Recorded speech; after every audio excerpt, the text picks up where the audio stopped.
ሁላችንም እናማትብ። በስመ አብ ወወልድ ወመንፈስ ቅዱስ አሐዱ አምላክ ዘላለም ሥላሴ። ክቡር መምህራችን መምህር ይትባረክ ኃይለ ኢየሱስ የደብራችን ዋና ጸሐፊና ስብከተ ወንጌል ኃላፊ፣ ክቡር ቄሰ ገበዝ ቀሲስ ብርሃኑ ኃይሌ የደብራችን ቄሰ ገበዝ፣ ወንድሞች ዲያቆናት፣ ድነተ ሥጋ ድነተ ነፍስ በረከተ ሥጋ በረከተ ነፍስ ፈልጋችሁ በዚህ ማለዳ በዚህ ቅዱስ ቦታ የተገኛችሁ አባቶች፣ እናቶች፣ ወንድሞችና እህቶች፣ ንጹሐን ጠባይ ያላደፈባችሁ ሕፃናትም ጭምር በወደደን ባከበረን በአንድያ ልጁ በኢየሱስ ክርስቶስ ፍጹም ሰላም ሰላም እላችኋለሁ። እንደምን አደራችሁ? እንደምን አረፈዳችሁ? እንደምን ሰነበታችሁ? ቸሩ አምላካችን እግዚአብሔር ኃጢአታችን ሳይቆጥር በደላችንም ሳይሰፍር በምሕረት በይቅርታ ጠብቆ ለዚህ ዕለትና ለዚህ ሰዓት ስላደረሰን ስለማይነገር ስጦታው ስሙ ለዘላለም የከበረና የተመሰገነ ይሁን። የወላዲተ አምላክ የቅድስት ድንግል ማርያም በረከት፣ የቅዱሳን የንጹሐን ሐዋርያት ረድኤት በሁላችን ላይ ይደርብን። እንኳን አደረሰን አደረሳችሁ። ለዚህ ያደረሰን እግዚአብሔር ስሙ የከበረ የተመሰገነ ይሁን። ምስጋና የባህሪው ነውና ከፍ አድርጋችሁ እግዚአብሔርን አመስግኑት። እንደ አምላካችን እንደ ልዑል እግዚአብሔር መልካም ፈቃድ የትምህርታችን ርዕስ እስከ መጨረሻው የመጽናት ምስጢር በሚል ርዕስ እንማራለን። እስኪ ሁላችሁም በሉት። ጉባኤው በጋራ ይናገር። እስከ መጨረሻው የመጽናት ምስጢር። በዚህ ርዕስ ነው የምንማማረው። ኃይለ ቃሉ የተወሰደው ሁለተኛ ጢሞቴዎስ ምዕራፍ 4 ቁጥር 7 ላይ ካለው ኃይለ ቃል ነው። ሁለተኛ ጢሞቴዎስ ምዕራፍ 4 ቁጥር 7 ላይ ያለው ቃል እንዲህ ይላል፣ ሰናየ ገድለ ተጋደልኩ በድሬን የፈጸምኩ ወሃይማኖቴን ያቀውኩ እንከሰ ጽኖሊተ አክሊለ ጽድቅ ዘያስየኒ እግዚአብሔር ዕለተ መኮንነ ጽድቅ። ወደ አማርኛ ሲተረጎም መልካሙን ገድል ተጋድያለሁ፣ ሩጫዬን ጨርሻለሁ፣ ሃይማኖቴን ጠብቄያለሁ፣ የጽድቅ አክሊልም ተዘጋጅቶልኛል። ኮናኔ በርት ፈታዬ በጽድቅ የሆነው እግዚአብሔር በዛ ዕለት ይሰጠኛል። ከዚህ ኃይለ ቃል የተወሰደ ነው። እስከ መጨረሻው የመጽናት ምስጢር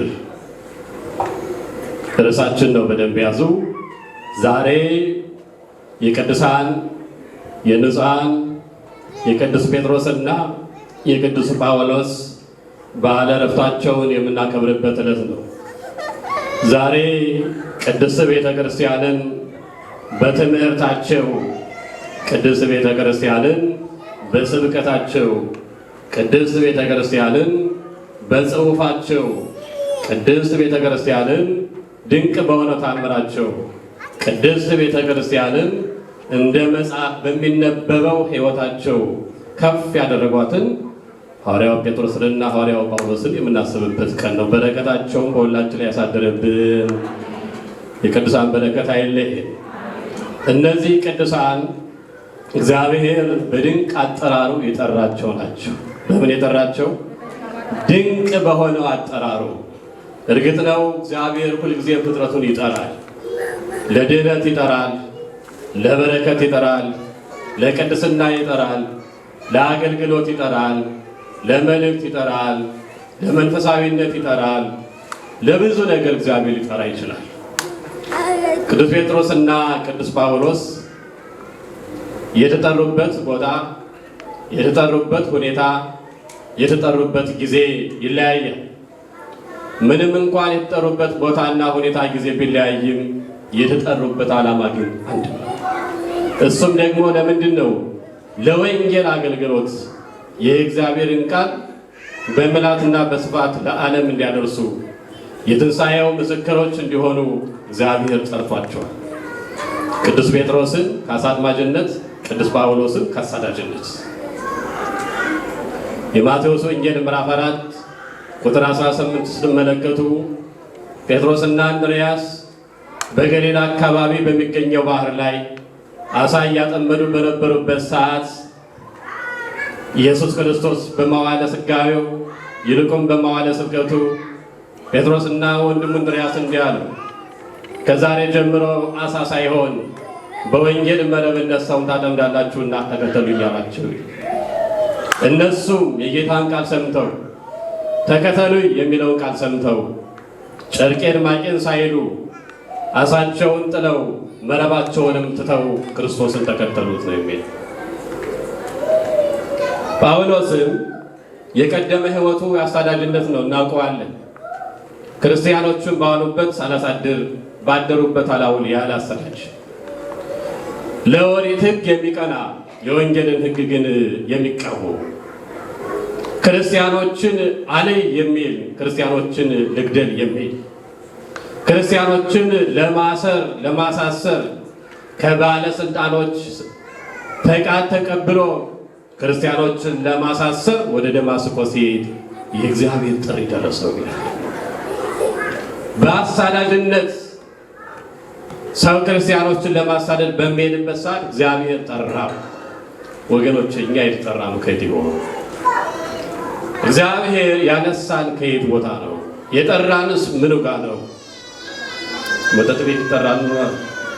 ኃጢአት ቤት የተጠራን ኖራል። በነፍሰ ገዳይነት ስንኖር የተጠራን እንኖራለን። በአሳዳጅነት ስንኖር የተጠራን እንኖራለን። በሌብነት ስንኖር የተጠራን እንኖራለን። አይገርማችሁም? ያን ሁሉ በደላችን ግን ሳይቆጥር ቅዱሳን በሚገኙበት ቦታ ቁጭ ብለን ቃል እንሰማ አደረገ። ስሙ የተመሰገነ ይሁን። ሳኦልን ጠራው እግዚአብሔር። በቀደመ ስሙ ሳኦል ነውና የሚባለው። ጳውሎስን ጠራው እግዚአብሔር። ያ የክርስቲያኖች አሳዳጅ፣ ያ የቤተ ክርስቲያን አፍራሽ የሆነው ሰው የቤተ ክርስቲያን መምህር ሆኖ በቤተ ክርስቲያን ላይ ተሾመ። ግን እናየዋለን። ስለዚህ እነዚህ ቅዱሳን የተጠሩበትን ሁኔታ ስንመለከት ጴጥሮስ በአሳ አጥማጅነት ሳለ፣ ጳውሎስ በአሳዳጅነት ሳለ፣ ጴጥሮስ ክርስቶስ በመዋዕለ ሥጋዌው በመዋዕለ ስብከቱ ገና ከመሞቱ ከመነሳቱ ከማረጉ በፊት፣ ጳውሎስ ደግሞ ክርስቶስ ከሞተ ከተነሳ ካረገ ለሐዋርያትም መንፈስ ቅዱስ ከወረደ በኋላ የተጠራው። የሐዋርያት ሥራ ምዕራፍ 9 ቁጥር 1 ማንበብ ትችላላችሁ። ጳውሎስን እግዚአብሔር እንዴት እንደጠራው። እግዚአብሔር ለሁሉም ነገር ለበረከት ሁላችንም ይጥራል እና እነዚህ ቅዱሳን የተጠሩበት ዓላማ አንድ ነው ብያችኋለሁ። ቦታው፣ ሁኔታው፣ ጊዜው ቢለያይም የእግዚአብሔርን ቃል እንዲያስተምሩ በኃጢአትና በክህደት የጨለመውን ዓለም በወንጌል ብርሃንነት እንዲያበሩ ለድኅነተ ዓለም የመጣውን ክርስቶስን ለዓለም እንዲመሰክሩ የሞተው የተነሳው ክርስቶስ በሥጋው መቆረስ በደሙ በመፍሰስ ለዓለም ሁሉ ድነት እንደተሰጠ እንዲመሰክሩ ክርስቶስ አምላካችን ጠርቷቸዋል። ስለዚህ የእነዚህን ሐዋርያት አገልግሎት ባጭር ስንመለከት ጴጥሮስ የጀመረው መንፈስ ቅዱስ በወረደበት ዕለት ነው በይፋ የወንጌል አገልግሎት የጀመረው። በሚገርም ሁኔታ የሐዋርያት ሥራ ምዕራፍ 2 ቁጥር 40 ጀምራችሁ ስትመለከቱ በዛ ዕለት በመጀመሪያ ቀን ስብከቱ፣ በመጀመሪያ ቀን አገልግሎቱ፣ በመጀመሪያ ቀን ትምህርቱ 3000 ሰዎችን በአንድ ጊዜ አሳምሮ አጠመቀ ይላል። አይገርምም? ቃሉን የተቀበሉ የሰሙ ሁሉ አምነው ተጠመቁ። የዳኑትም ነፍሳት 3000 ያህል ነበሩ ይላል። እግዚአብሔር ስሙ የተመሰገነ ይሁን። አይገርምም? 3000 ነፍሳት በአንድ ቀን፣ በአንድ ስብከት፣ በአንድ ቀን ብቻ እኮ አይደለም፣ በአንድ ስብከት በ20 በ30 ደቂቃ ስብከት 3000 ነፍሳት። አስቡት። ቅዱስ ጴጥሮስ ከ25 እስከ 30 ወይም ከ20 እስከ 30 ዓመት አገልግሏል ብለን ብናስብ በ20 እና በ30 ዓመት ስንት ሚሊዮን ሕዝብ አሳምኗል ነው።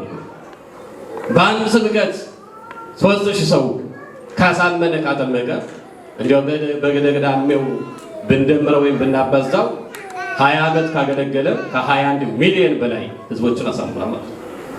30 ዓመት ካገለገለ ከ31 ሚሊዮን በላይ አሳምኗል ማለት ነው። በአንድ ሐዋርያ፣ በአንድ ሰባኪ፣ በአንድ መምህር፣ በአንድ ወንጌላዊ ስጥ አገልግሎት ነው። ስለዚህ ቅዱስ ጴጥሮስ መንፈስ ቅዱስ በወረደበት ዕለት በማርቆስ እናት ቤት የጀመረውን ስብከት አስፍቶ በኢየሩሳሌም እና በአካባቢዋ፣ በሰማርያ፣ በሶርያ፣ በቂሳርያ፣ በአንጾኪያ፣ በኢዮጴ፣ በገላትያ፣ በሌሎችም ሁሉ አካባቢ እየተዘዋወረ ወንጌል ሰበከ ነው። መጨረሻም ደግሞ በሮም መንበሩ ናትና ሀገረ ስብከቱ ናትና በእነዚህ አሁን በገለጽኩላችሁና ሌሎቹ በግብረ ሐዋርያትና በመልእክቶች ተጽፈው እንደምናገኘው በታሪክ መዛግብት ተጽፎ እንደምናገኘው በርካታ ቦታዎች ላይ ሄዶ ቅዱስ ጴጥሮስ ወንጌልን አስተምሯል።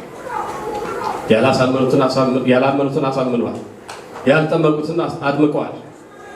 በክህደት የነበሩትን ክህደት የጸናባቸውን እግዚአብሔርን የማያውቁትን እግዚአብሔርን እንዲያውቁ አድርገዋል። በረከቱ በሁላችን ላይ ያሳድርብን።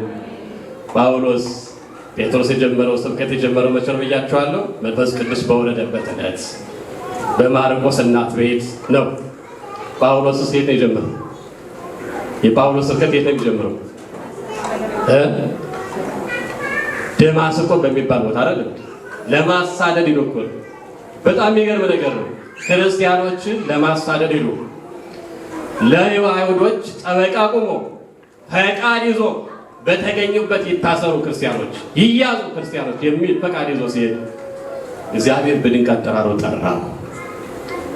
በድንቅ አጠራሮ ጠርቶታልና እንዲህ ያለው እግዚአብሔር የምትቃወመውን እመነው፣ የምትቃወመውን ስበከው፣ የምትቃወመውን ተናገረው፣ በምትቃወመው ጽና። ያ ትደግፈው የነበረ አልፏል። የምትቃወመው ደግሞ አዲስ የፍቅር ሕግ ወንጌል ይባላል። ሰው የዳነበት፣ ሰው የከበረበት፣ ሰው ከእግዚአብሔር ጋር የተገናኘበት፣ ሰው ከዲያብሎስ ነፃነት ነፃ የሚወጣበት፣ ሰው ከኃጢአት ነፃ የሚወጣበት ሕገ ወንጌል ተሰጥቷል። የምትቃወመው ስበከው ተባለ። የሚገርም ነው። ሊቃወም ሄዱ። አሁን ያዘን እያሉ ክርስቲያኖች ሲጨነቁ እሱ ሰባኪ ሆኖ ተገለጠ። እንዴት ታሪክ ቀያሪ አምላክ ነው እግዚአብሔር። እግዚአብሔር የሁላችሁም ታሪካችንን ይቀይርልን፣ ይለውጥልን። ያ ያሳድድ የነበረ ሰው ተቀይሮ ሌላ ሰው ሆኖ አምኖ ተጠምቆ ሰባኪ ሆነ። ወገኖቼ ትላንት በምታውቋቸው ማንነት በሌብነት ሊሆን ይችላል፣ በኃጢአት ሊሆን ይችላል፣ በሱስ ሊሆን ይችላል፣ በስርቆት ሊሆን ይችላል፣ በዝሙት ሊሆን ይችላል፣ በክደት ሊሆን ይችላል፣ በኑፋቄ ሊሆን ይችላል።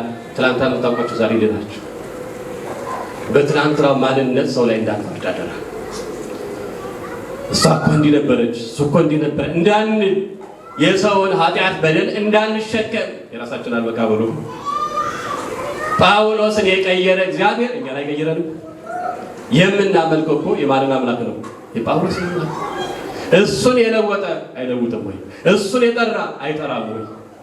እሱን የቀየረ አይቀይረንም ወይ? እሱን ለንስሐ ያበቃ ለንስሐ ያበቃ ደግሞ ያበቃ። ጳውሎስ ተቀየረ፣ ሌላ ሰው ሆነ ባንዴ። አይገርምም? ከሚገርም ጨለማ ወደሚያስደንቅ ብርሃን ወጣ። ድቅድቅ ከሆነ ጨለማ በክርስቶስ አለማመን ጨለማነት ነው። በክርስቶስ አለማመን ጨለማ ነው። በክርስቶስ አለመመላለስ ጨለማ ነው። በሚገርም ጥሪው ጠርቶታልና እግዚአብሔር ድንቅ የሆነ ነገር አድርጎለታልና ወዲያው ሳይወድር ነው ወንጌል መስበክ ጀመረ። አንተ ውእቱ በብዙ ሂሩትከ ጸዋዕኮ ለጳውሎስ ዘኮነ ቀዲሙ ሰዳዲ ወረሰይኮ ንዋየ ሩየ ወበዝንቱ ሰመርኮ ከመ ይኩን ሐዋርያ ወሰባኪ ወንጌል መንግሥት ከጸዋዒ። ቀድሞ አሳዳጅ ነበረው። ክርስቲያኖችን ይጠላ የነበረው ክርስቲያን ጠል የነበረውን በሚያስገርም በሚያስደንቀው ቸርነትህ ጠራኸው ይላል። እኛ እኮ በሚያስደንቀው ቸርነቱ ተጠርተን የመጣ ነው እንጂ እንደኛም ማስራት አይገባል እኮ አይደል? የተቀመጠው ቁጭ ብሎ ለመስማት የቆመውን ቆሞ ለመናገር በፍጹም አይችልም። የማን ቸርነት ሰበሰበን? ሁላችሁ ተናገሩ። የማን ቸርነት? የማን ምሕረት ሰበሰበን? የማን ፍቅር ሰበሰበን? እግዚአብሔር ፍቅሩ ቸርነቱን ሰበሰበን። ጳውሎስን የጠራው የማን ቸርነት ነው? የእግዚአብሔር ቸርነት። በሚያስገርም ቸርነት ጠራኸው። ያን አሳዳጅ የነበረውን ሰው ምርጥ ዕቃም አድርገህ መረጥከው። የመንግስትን ወንጌልን እንዲሰብክ ደግሞ ስልጣንን ሰጠኸው። የመንግስትን ወንጌል ይቃወማት የነበረችዋን ያችን ሕገ ወንጌል እሱ ከዛ በኋላ የሚመሰክር ሆነ፣ የሚያስተምር ሆነ እና አገልግሎቱን በጀመረ አልኳችሁ በደማስቆ ሊቃወም በሄደበት በዛ ወንጌል አገልግሎቱ እንደ ይሄ ስራው እንዲህ አልነበረም ብሎ አይሁዶች ግራ እስኪጋቡ ድረስ ማለት ነው። የጳውሎስ አገልግሎቱ ብዙ ነው። ከዛ በኋላ በኢየሩሳሌም ማስተማር ጀመረ። በመቀጠልም በቆሮንቶስ፣ በገላትያ፣ በኤፌሶን፣ በተሰሎንቄ፣ በፊልጵስዩስ፣ በአቴንስ፣ በሮም፣ በሌሎችም በርካታ ቦታዎች ወንጌልን አስተምሯል ሐዋርያው ቅዱስ ጳውሎስ። ከአለማመን ወደ ማመን እንዲመጡ አድርጓል። ከኃጢአት ወደ ጽድቅ፣ ከጨለማ ወደ ብርሃን፣ በበልሆን በጣዖት ይኖሩ የነበሩት ወደ ክርስቶስ እንዲመጡ አድርጓል። ቀድሞ እቃወመው የነበረው ክርስቶስ በእውነት ለሰው ልጆች ሰው ሆኗል። በእውነት ለሰው ልጆች ሞቷል። በእውነት ለሰው ልጆች ተነስቷል። ሞትን ድል አድርጎ ተነስቷል። በክብር ወደ ሰማይም አድርጓል። ዳግመኛም ይህን ዓለም ለማሳለፍ ይመጣል። ሕይወትም ድነትም ያለው በክርስቶስ ብቻ ነው ብሎ ማስተማር ጀመረ። የሚገርም ነው። እግዚአብሔር የሁላችንም ታሪክ ይቀይርልን። ቤተ ክርስቲያን ስትመጡ ሰዎች ሲመጡ የምትቃወሙ የነበራችሁ ሰዎች ዛሬ በፍቅሩ ተሰባችሁ እዚሁ ተገኛችሁ አይደል? ነጠላ ለብሰው ነጭ ለብሰው ቤተክርስቲያን ሲሄዱ በሰዎች ላይ ስታፌዙ የነበራችሁ ሻሽ ጠምጥመሽ ነጭ ለብሰሽ መጽሐፍ ይዘሽ እየጾምሽ እየጸለሽ ጧት ጧት ቤተክርስቲያን እየሄድሽ ጊዜ የምታሳልፊ ወጣትነትሽን ያልተጠቀምሽ እያላችሁ ያፌዛችሁ የእነሱ የክርስቶስ ፍቅር ገብቷቸው ሲያደርጉት እናንተ ፍቅሩ ሳይገባችሁ ዳር የነበራችሁ ዛሬ ግን በፍቅሩ ተሰባችሁ በፍቅር ገመድ ተጎትታችሁ ፍቅሩ ነግቷችሁ ቅድም ወንድማችን እንዳለው ጣዕሙ ታእምሩ ከመ እግዚአብሔር የእግዚአብሔር ቸር እንደሆነ ቅመሱት እንደተባለው እግዚአብሔርን በኑሯችሁ በሕይወታችሁ ቀምሳችሁ አረጋግጣችሁ በዚህ ቦታ የተገኛችሁ እግዚአብሔር እንዴት እንደሚጠራያችሁ እግዚአብሔር በቤቱ ሁላችንም ያኖረን። ጳውሎስ ሲሆን እንደዚህ ነው። ተያዘ በእግዚአብሔር ፍቅር፣ በክርስቶስ ፍቅር ተያዘ። በክርስቶስ ፍቅር ሲያዝ ደግሞ ወደፊትም ወደ ኋላም የለም። ሰይፉ አይታይም፣ ተዘለቱ አይታይም፣ መከራው አይታይም፣ ችግሩ አይታይም፣ መሰደዱ አይታይም። የሚታየው የተጠራለበትን ዓላማ ግብ ላይ ማድረስ ነው። እሱ ደግሞ ወንጌል መስበክ ነው። እናም ሐዋርያት ይህን ዓለም እየዞሩ ወንጌልን አስተምረዋል። ይገርማችሁ በ12 ሰዎች እኮ ነው ዓለም የወንጌል ብርሃን ይበራለት። በስንት ሰዎች አልኳችሁ? 12 ሰዎች ታውቋቸዋላችሁ? ታውቋቸዋላችሁ ወይ? እንዳው 12 ሐዋርያት ሲባል የሚያስታውስ ሰው አለ? በድንገት ስለመጣ የሚያስታውስ ሰው አለ? በጣም ይገርማል።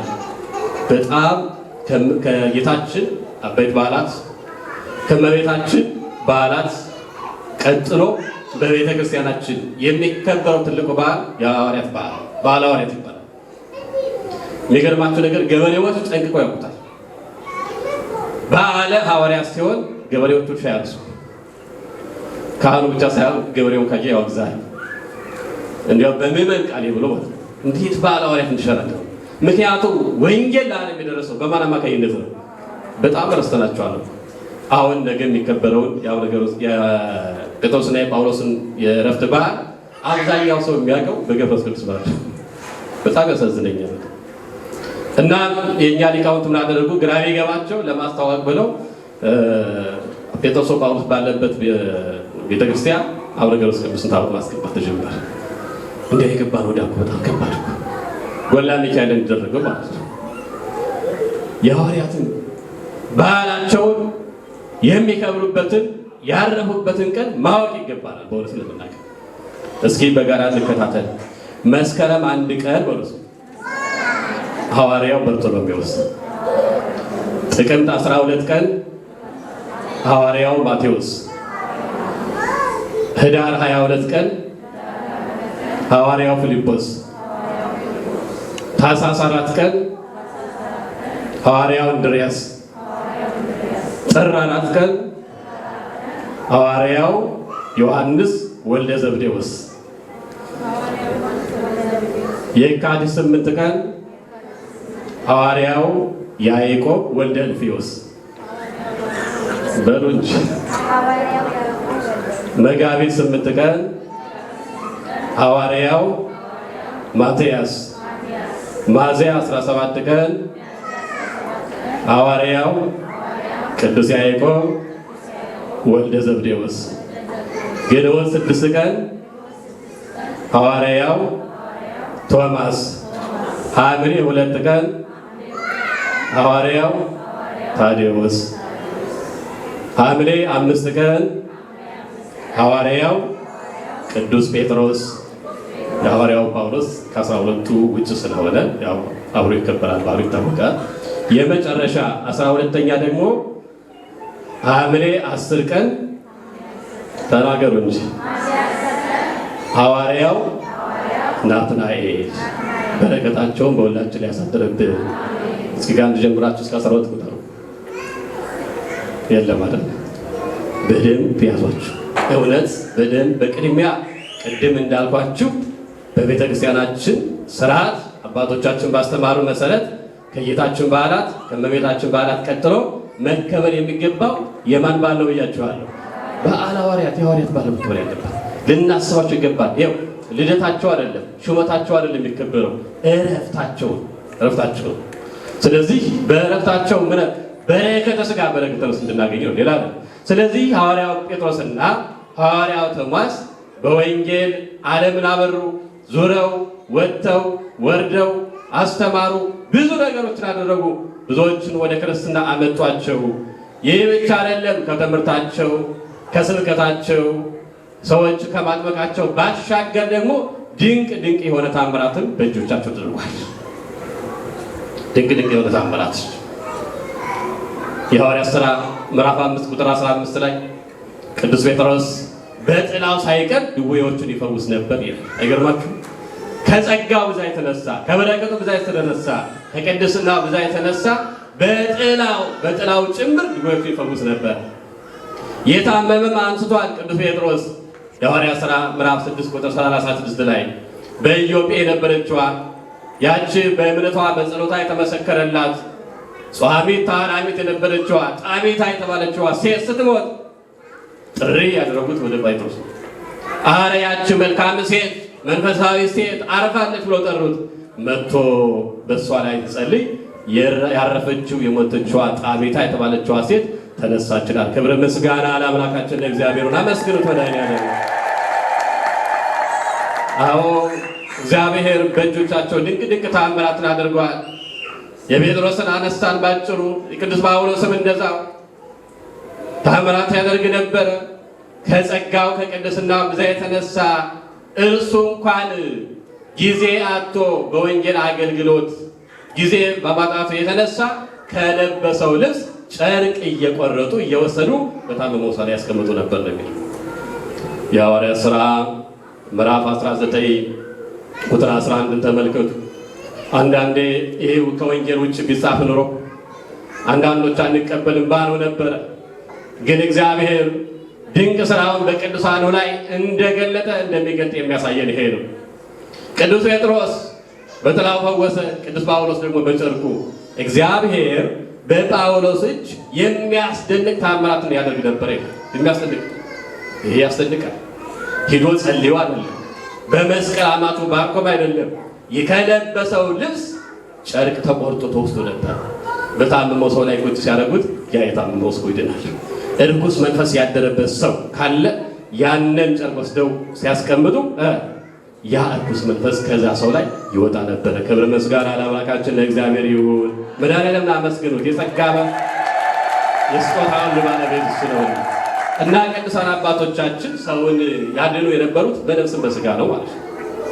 በነፍስም በስጋ በነፍስ የታመመውን በቃል እግዚአብሔር፣ በስጋ የታመመውን በታምራት እየፈወሱ እያዳኑ ወደ እግዚአብሔር ያቀርቡ ነበር። ወገኖች አሁን ሐዋርያት ይህን ሁሉ ሰሩ ስንል፣ ይህን ሁሉ አስተማሩ፣ ፈወሱ፣ አዳኑ፣ አጠመቁ ስንል ያለምንም መከራ ያለምንም ፈተና ያለምንም ችግር ነው ግን ማለት አይደለም። ይህንን ሁሉ ወንጌል የሰበኩት ያስተማሩት ድንቅ ድንቅ ታምራት ያደረጉት በብዙ መከራ ውስጥ አልፈው፣ በብዙ ችግር ውስጥ አልፈው፣ በብዙ ፈተና ውስጥ አልፈው ነው። ለምን በዓለም ሳላችሁ መከራ አለባችሁ ብሏቸው። ቅድም በወንጌል ላይ እንደተነገረው እንደ በጎች በተኩላ መካከል ምን እላቸዋለሁ? እልካቸዋለሁ። ዓለም ለእነሱ ተኩላ ሆነባቸው። እነሱ በግ፣ ዓለም ደግሞ ተኩላ። እነሱ ደግ፣ ዓለም ደግሞ ክፉ። እነሱ ቅዱስ፣ ዓለም ደግሞ ርኩስ። እነሱ መልካም፣ ዓለም ደግሞ በመጥፎነት ነው። ለራሱ ለድህነቱ ለሕይወቱ ሲሰበክለት የሚያሳድድ ከመድኃኒቱ ከክርስቶስ ጋር ለማገናኘት ሲጥሩ መድኃኒት አልፈልግም በኃጢአት ለታመምኩ መሞት ነው የምፈልገው ብሎ አሻፈሪ ካለ ዓለም ጋር ዓለም ያው ስንል ህዝቡ ማለታችን ሰው ማለታችን ትግሉ የነበሩ ዛካር እናም ወንጌል በመስበካቸው የተነሳ ታስረዋል። ምን ተብለዋል አልኳችሁ? ተስረዋል። ወንጌል በመስበካቸው የተነሳ ተገርፈዋል። ወንጌል በመስበካቸው የተነሳ በሸንጎ ፊት ቆመዋል። በፍርድ ቤት ቆመዋል። ተነቅፈዋል፣ ተሰድበዋል፣ ተተፍቶባቸዋል። ብዙ መከራ አስተናግደዋል። በብዙ ችግር ውስጥ አልፈዋል። ነገር ግን ይህ ሁሉ እየሆነባቸው እግዚአብሔር ይረዳቸው ነበረ። ማን ይረዳቸው ነበረ? እግዚአብሔር ሁላችንም ይርዳል። በሸንጎ ፊት ሲቆሙ ምላሽ የሚሰጡት ነገር እንዳያጡ መንፈስ ቅዱስ ያግዛቸዋል። ሰዎች ሲደበድቧቸው የበትሩ የዱላው ስሜት እንዳይሰማቸው እግዚአብሔር ያጸናቸዋል። ወደ እስር ቤት ሲያስገቧቸው ሲያስሯቸው እግዚአብሔር መልአኩን ልኮ ከእስር ቤት ያወጣቸዋል። አይደለም? የሐዋርያት ሥራ ምዕራፍ 12 ቁጥር 7 ተመልከቱ። ጴጥሮስ በእስር ቤት ታስሮ ሳለ እጅግሩ በሰንሰለት ታስሮ በጠንካራ ብረት በር ተዘግቶ በነበረበት ሰዓት የእግዚአብሔር መልአክ ወረደ። በእጆቹ በእግሮቹ የነበሩ ሰንሰለቶች ተበጣጠሱ። በሩ ማንም ከፋት ሳያስፈልግ ተከፈተ። የእግዚአብሔር መልአክ እየመራ አወጣው ይላል። ቅዱስ ጴጥሮስን ከእስር ቤት ድረስ ሄዶ የእግዚአብሔር መልአክ እጁን ይዞ ወደ ውጭ አወጣ ይላል። ክብር ምስጋና ለአምላካችን ለእግዚአብሔር ይሁን። አመስግኑት። ለካ እግዚአብሔርን ከያዝን በእስር ቤትም ቢሆን ማን አለ? እጅና እግራችን ቢታሰር ማን አለ? በጨለማ ቤት ውስጥ ብንቀመጥ ማን አለ? የብርሃን አምላክ የሕይወት መገኛ ክርስቶስ አለ። ክርስቶስ አለ። የእግዚአብሔር መልአክ መጣ፣ እሱን ከዛ ወጣው። አዎ ጳውሎስም ብዙ ጊዜ ታስሯል፣ ብዙ መከራ ተቀብሏል። በተለያየ ቦታ በሮም ታስሯል፣ በኢየሩሳሌም ታስሯል። አስቀድሞ በኢየሩሳሌም በኋላ ደግሞ በሮም። የሐዋርያት ሥራ ምዕራፍ 23 ቁጥር 11 ላይ ምንድን ነው የሚለው? በሁለተኛውም ሌሊት ይላል። ቅድም የተነበበው ንፍቁ ቄስ ያነበቡት ነው። በሁለተኛውም ሌሊት እግዚአብሔር ለጳውሎስ እንዲህ አለው። እንዲህ የሚል ቃል ወደ ጳውሎስ መጣ። አይዞህ፣ በርታ፣ ጽና፣ በኢየሩሳሌም ምስክር እንደሆንከኝ እንዳከበርከኝ በሮምም ደግሞ ምስክር ትሆነኛለህ። ለካ መታሰር ለክርስቶስ ምስክር መሆን ነው። በሃይማኖት መታሰር፣ በክርስትና መታሰር፣ በእምነት መታሰር የማን ምስክር መሆን ነው? የእግዚአብሔር ምስክር። ምን አገባን ታዲያ? ክርስቶስ ከኛ ጋር ከሆነ ሰዎች ቢያስሩ ቢያንገላቱን መከራውን ሊያሳልፍ የሚችል ማን አለ? ክርስቶስ አለ። ሐዋርያት የተረዱት ይህን ነው። በሕይወታቸው የሚደርሰው መከራ ወደ ኋላ አልጎተታቸውም፣ ወደ ኋላ አልመለሳቸውም። ከመንፈሳዊ አገልግሎታቸው ወደ ኋላ